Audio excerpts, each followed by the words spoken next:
Siji, loro, telu, papat. 4 pertanyaan akan saya bahas yang paling atas ya. Tentang respon saya terhadap ceramah-ceramahnya Abah Gufron. Saudaraku yang budiman dimanapun berada, baiklah, pada kesempatan kali ini sekalian saja ya, secara terbuka kami sampaikan untuk semuanya. Tolong dengarkan, untuk semuanya. Wabil khusus kepada yang suka ceramah-ceramah di panggung. Wabil khusus kepada yang suka mengadakan pengajian-pengajian terbuka. Kami mohon agar siapa saja di antara panjenengan kalau ngaji itu harus menggunakan referensi kitab sebagai bahan kajiannya, atau referensi Al-Quran, referensi Al-Hadis, jelas. Kenapa demikian? 1, agar jamaahnya dapat ilmu, jadi pinter, jadi cerdas, bukan malah liar. Pulang ngaji bukan dapat ilmu, bukan dapat solusi, tapi pulang ngaji justru ngahuleng, dapat masalah baru. Ini kalau pengajian majelis nggak pakai ilmu ya begini ini. Yang kedua, agar pengajiannya itu berbobot, fokus, fasal per fasal, bab per bab, sesuai dengan judul acaranya, jadi nyambung. Jangan sampai majelisnya diisi dengan omongan doang, halu, cerita, dongeng. Mending kalau tidak dawir mah, ada kadang-kadang diselip dengan dawir ke sana kemari. Karena ilmu ini belas kalau demikian. Yang ketiga, supaya sadar bagi semuanya bahwa kalau panjenengan itu kira-kira, ini umum ya untuk semuanya nggih, maksud saya, kalau panjenengan semuanya itu kira-kira tidak memiliki kapasitas ilmu, bukan orang alim, bukan ulama, ya jangan koar-koar mengatasnamakan agama. Namun cek bahasa Sunda nama, entong maksakan maneh, jangan memaksakan diri. Dari rezeki mah dari mana saja datangnya mah, Allah Maha Adil. Bisa difahami ya. Nanti malah rusak agama ini kalau dibangun dengan halu, dibangun dengan cerita, dibangun dengan dongeng. Karena agama itu dibangunnya dengan ilmu. Bisa difahami ya. Nah, mudah-mudahan saja apa yang kami sampaikan secara terbuka dan untuk semuanya ini bisa menginspirasi kita semua untuk menjadi pribadi-pribadi yang lebih baik. Pertanyaan kedua, tentang sanad dan nasab, mohon untuk dijelaskan. Saudaraku yang budiman, sanad dan nasab itu dua hal yang berbeda. Bahwa sanad itu secara umum berkaitan dengan ilmu, berkaitan dengan agama. Sedangkan nasab itu kaitannya dengan biologis, kaitannya dengan genetika, kekerabatan, keturunan. Bisa difahami ya? Dalam hal sanad ini, yakni yang berkaitan dengan ilmu, berkaitan dengan agama, siapa saja boleh belajar kepada siapapun, tidak terikat oleh dari mana asal nasabnya. Mau ba'alwi atau bukan ba'alwi, mau siapa saja. Kalau memang punya kapasitas, kalau memang alim, ya monggo. Hanya saja, saudaraku yang budiman, kami berpesan, jika kita mengaji kepada guru, jangan asal taklid begitu saja. Yang biasanya taklid ini memunculkan fanatisme yang berlebihan. Jadi tidak sekedar cinta sama guru, tapi lebay. Kalau sudah lebay, biasanya ini ujung-ujungnya menjadi buta mata dan buta hati dalam tanda kutip. Bahwa jika sekiranya guru kita ini salah, lalu kita diamkan, tidak mau mengoreksi dan tidak berani, Lah ini yang dikhawatirkan. Kalau fanatismenya berlebihan. Bisa difahami ya? Alhamdulillah. Bahwa tentang sanad ilmu bebas mau berguru kepada siapa saja. Mangga, asal alim. Dulu Mbah Soleh Darat, beliau ini guru-gurunya dari guru-guru kita. Seperti salah satunya beliau adalah guru daripada Mbah Hasyim Asy'ari. Beliau guru daripada Mbah Mahfud Termas dan lain-lain dan lain-lain. Beliau ini Mbah Soleh Darat juga pernah mengaji kepada Habib Syekh Ahmad Bafaqih Boto Putih, Surabaya. Pun demikian, tidak sedikit dari para habaib Ba'alwi yang juga ngaji dan berguru kepada ulama-ulama Nusantara. Ada yang ke Mbah Khalil Bangkalan dan lain-lain dan lain-lain. Karena kaidah ilmu itu sama dengan nasihat, saudaraku yang budiman. Apa itu? Ungzur ma qala wala tangdur man qala. Ad-dinun nasihat. Kaidah ilmu itu yang harus diperhatikan adalah isinya, nasihatnya, bukan dari mana asalnya. Itulah makanya dulu guru kita Syekh Al-Imam An-Nawawi Al-Bantani atau Al-Jawi pernah mensyarahi beberapa kitab, yaitu salah satunya kitab Sulam Al-Munajah Syarah Safina As-Shalah yang ditulis oleh Sayyid Abdullah bin Umar bin Yahya. Lalu ada kitab Bahjat Al-Wasail bi Syarhi Al-Masail. Kitab ini adalah syarah atas kitab Ar-Risalah Al-Jami'iyah karya Al-Habib Ahmad bin Zain Al-Habsi. Lalu ada kitab Mirqat Syu'ud At-Tasdiq fi Syarhi Sulam At-Taufiq, yakni kitab Sulam At-Taufiq. Ini pun dari Sayyid Abdullah bin Husain bin Ba'lawi juga mereka. Bahkan ada kitab yang sangat populer namanya Uqudul-Lijain, syarah dari Risalah Al-Muta'alliqah bi Umri Zaujain atau dikenal dengan Ar-Risalah Ba'at An-Nasikhin. Kok dari habaib Ba'lawi Gus kitab-kitabnya? Saudaraku yang budiman yang dirahmati oleh Allah, tolong diperhatikan ya. Zaman-zaman baheula itu habaib itu banyak yang alim dan akhlaknya baik, yang layak dijadikan panutan. Sehingga guru-guru kita ini berhusnudzon bahwa mereka adalah durian Nabi Shallallahu Alaihi Wasallam. Ramenya husnudzon itu sehingga kiwari disebut dengan syuhrah wal istifadhah. Sehingga tidak ada polemik nasab seperti sekarang zaman baheula, zaman guru-guru kita maksudnya. Karena pemicunya nggak ada.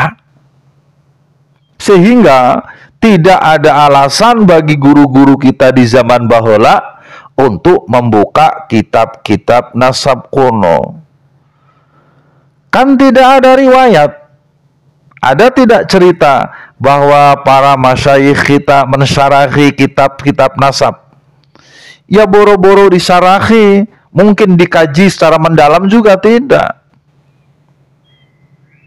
Tahu lagi, ada nggak yang pernah mendengar tentang riwayat atau cerita misalnya Mbah Hasyim atau siapa sajalah dari masyayikh kita yang pernah menceritakan tentang kitab nasab, misalnya kitab Tadhibul Ansab atau kitab Muntaqilatut Talbiyah atau kitab Al-Majdi dan banyak lagi yang lainnya. Ada nggak kita pernah mendengar itu? Nah, saudara-saudaraku yang budiman, pertanyaan saat ini adalah kenapa kitab-kitab tersebut di atas beberapa tahun terakhir ini sering-sering dibahas, dibuka dan dikaji oleh ulama-ulama zaman sekarang? Jawabannya adalah karena pemicunya ada. Oknum-oknum habaib yang sompral, yang kemaki, yang arogan, yang suka mencaci maki, merasa dirinya superior, apalagi yang memalsukan makam. Dulu mah tidak ada. Memalsukan sejarah dulu tidak ada.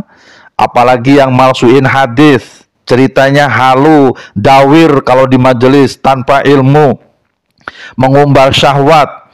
Dulu mah nggak ada yang seperti itu, saudaraku yang budiman. Bisa difahami tidak ini? Nah, untuk itulah maka di zaman kiwari ayeuna ieu saya sangat berharap agar poro kiai, poro gus, poro ajengan, poro ustadz, orang-orang alim lainnya agar mengikuti perkembangan polemik zaman ini dengan membuka-buka kitabnya. Jangan hanya dengar katanya dan katanya yang ujung-ujungnya malah makin blunder. Kurang tahu akar permasalahan, ujuk-ujuk ikut komentar. Bukan mengedukasi masyarakat, malah memperkeruh suasana yang seperti begini. Bisa dipahami, je? Apalagi kalau sudah membicarakan tentang RA, Robitoh Alawiyah. Paling bulat ini. Seperti benang kusut cara merespon polemik nasab ini. Ngawur, sangat-sangat keliru dan kurang tepat. Heran saya. Apa memang tidak ada orang di RA ini yang bisa mendengar bisikan langit di zaman kiwari? Diberi himbauan, dikasih nasihat, nggak digubris. Kayaknya mungkin merasa dirinya sudah paling benar, atau mungkin menganggap kita ini orang yang tidak selevel dengan mereka kali. Saudaraku yang budiman, dengarkan ini. Hampir setahun ya, tepatnya kalau tidak salah di bulan Rabiul Awal yang tahun lalu, kami secara terbuka sudah mengingatkan kepada RA.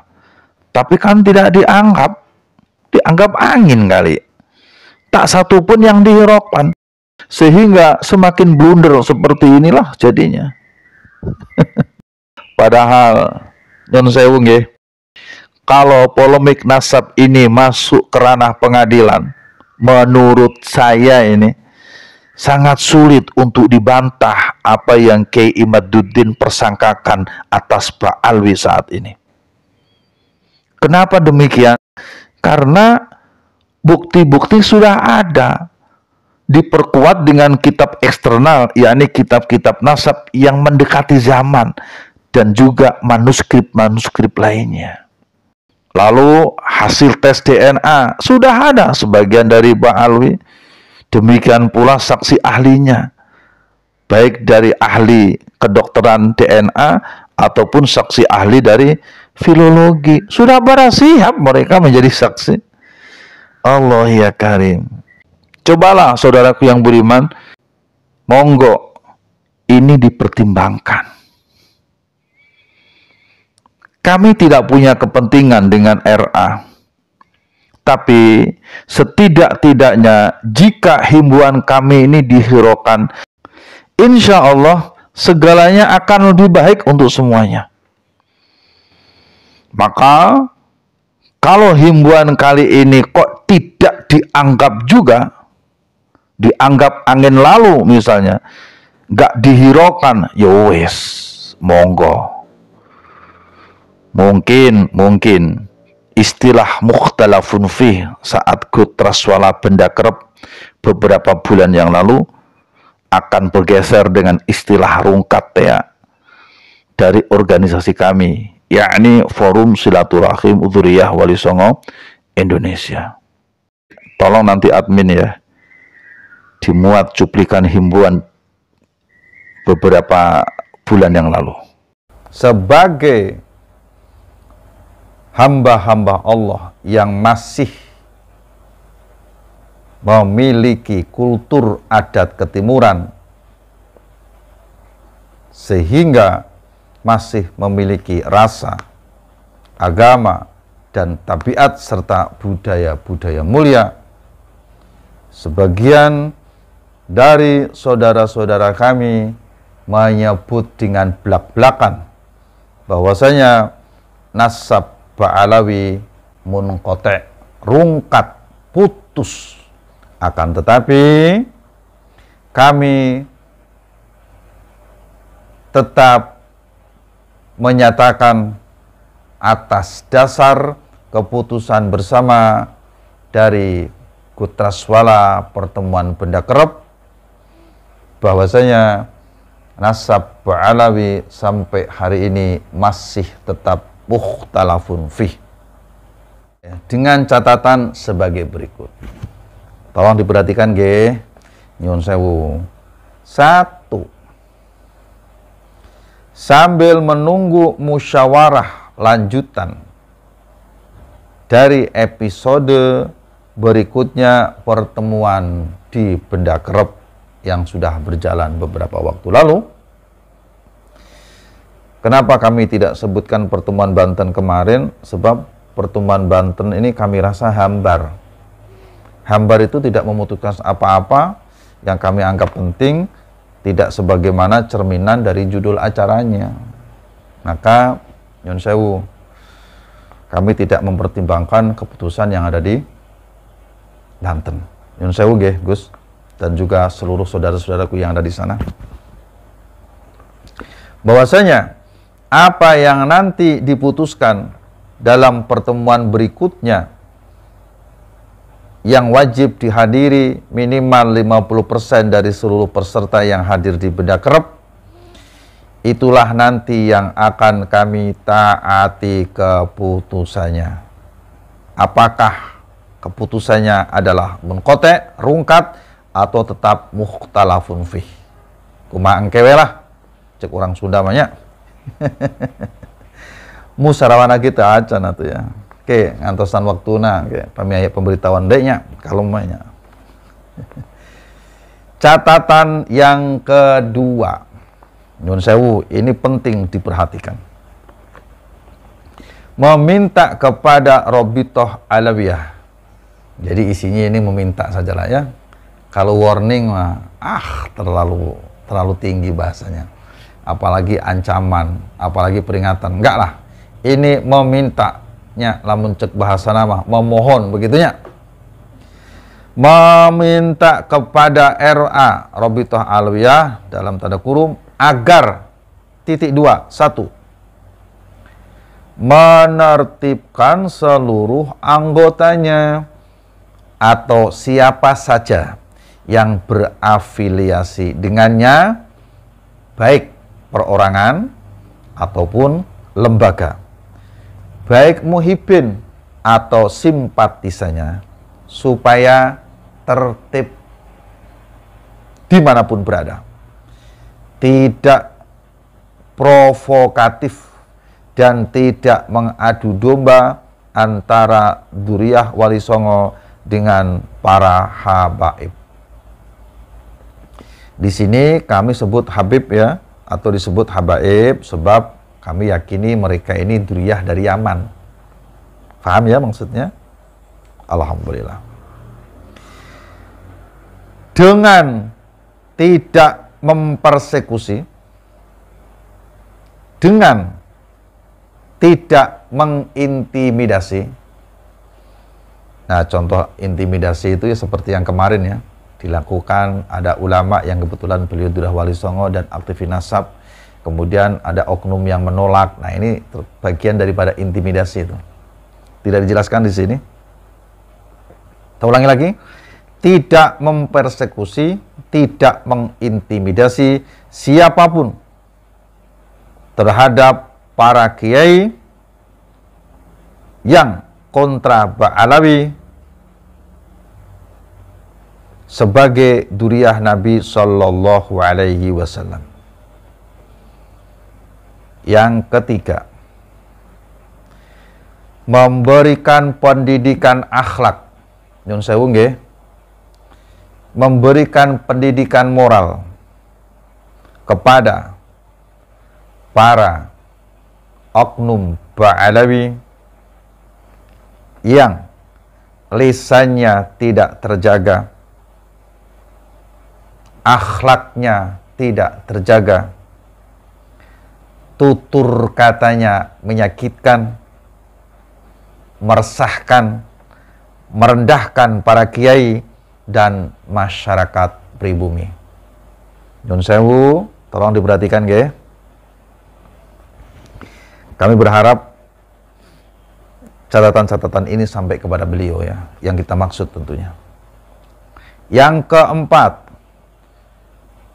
meminta dengan hormat kepada Rabithah Alawiyah agar melakukan seleksi, ya mungkin semacam screening ya, kepada para oknum-oknum habaib yang hendak beraktivitas di dalam dunia dakwah dan ceramah atas ilmunya, untuk dikoreksi, diperbaiki ulang, agar kajian-kajian di dalam dakwah dan ceramahnya bisa berbobot dan tidak bercerita tentang halu dan doktrin-doktrin yang menjauhkan umat dari akidah. Yang kelima, menghentikan memutarbalikkan sejarah bangsa hingga pendustaan terhadap makam-makam keramat yang ada. Yang keenam, membantu menciptakan perdamaian, kedamaian, ketentraman, dan kenyamanan di bumi pertiwi ini, yakni NKRI, Negara Kesatuan Republik Indonesia, dalam segala tindak tanduk dan segala upaya. Mohon kepada RA agar ini diperhatikan dalam tempo yang sesingkat-singkatnya. Kami sangat berharap semoga momentum Rabiul Awal ini bisa menjadi momentum perbaikan diri bagi semuanya. Sebab, jika apa yang kami sampaikan ini tidak diperhatikan, maka dengan segala hormat dan sangat menyesal, kami dengan atau tanpa musyawarah berikutnya dari kelanjutan musyawarah Kutraswala Bedakrep, status mukhtalafun fih atas nasab Ba'alawi sampai kepada Kanjeng Rasulullah SAW akan kami tinjau ulang kembali dengan mempertimbangkan 3 hal yang seperti Kiai Imaduddin sampaikan, yaitu dasar dari kitab nasab, sejarah, dan DNA. Nah, saudaraku yang budiman, sementara untuk poin-poin tambahan saat ini, insya Allah akan kami sambung dan akan kami sampaikan lagi sekitar nanti bulan Rabiul Awal 1446 Hijriah, biar pas 1 tahun. Bisa difahami, Jay? Alhamdulillah. Saudaraku yang budiman, ini saja barangkali ya, cukup panjang. 2 pertanyaan lagi kita sambung saat yang pertemuan berikutnya. Terima kasih. Semoga apa yang saya sampaikan ini bermanfaat dan menginspirasi kita semua menjadi pribadi-pribadi yang lebih baik dan bersikap dewasa dalam menghadapi setiap permasalahan dan kenyataan hidup. Lapang dada serta berjiwa besar dalam menyikapi suatu permasalahan. Sebab, saudaraku yang beriman, tak pernah terjadi satu peristiwa, tak pernah ada suatu kejadian apapun di muka bumi ini dalam kehidupan kita, kecuali semua sudah Allah tetapkan dalam takdirnya. Salam untuk keluarga semua. Amil tusuan wa dulam tunamsi fakhirli fa innahu la yaghfiru dzunuba illa anta. Assalamualaikum warahmatullahi wabarakatuh.